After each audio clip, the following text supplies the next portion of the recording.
Hola, ¿qué tal? ¿Cómo están? Soy Brian Waffer y ahora probaremos samples que tenemos para acompañar requinto, para acompañar también bandurria, hacer segundeos, fondeos, etcétera, etcétera. Para el contact, ojo chicos, solamente voy a improvisar y también los sonidos están mejorados, se han agregado más efectos.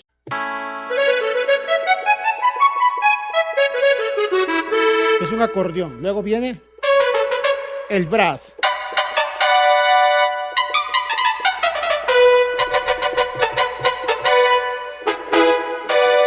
Luego tenemos por aquí Enigma. Luego tenemos por aquí Living Calliope. Todos mejorados. Este sonido. Panflute, algunos están divididos con su plancha porque son para acompañar. Y diferentes tipos de violines. Ustedes ya lo usan para el género que quieran. 5 tipos de violines. O sea, todos los violines posibles. Luego es la zampoña.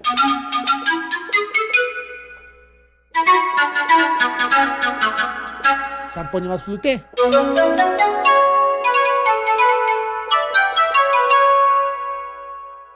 Brass. Ya no el or powerful. Efecto siempre.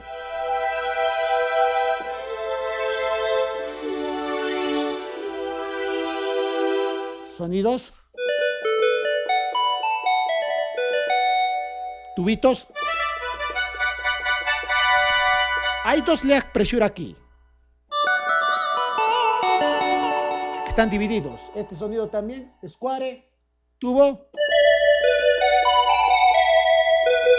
Luego tenemos por aquí el vives. Encampanado y luego tipo llorón. Luego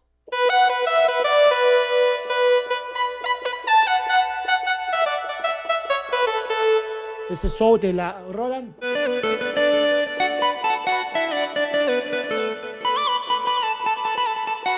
El tubo de Florelisa también que se usa. De Luz Jenny, el Proteus. Para intro. Para llamadas e intros. Lead Pressure ya también con su base.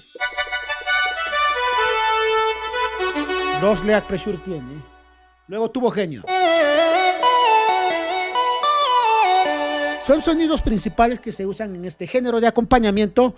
Ojo, solamente he improvisado en este video, no he tocado una canción. Se dan cuenta que son los principales. Cualquier información en interno que las primeras personas tienen oferta. Saludos.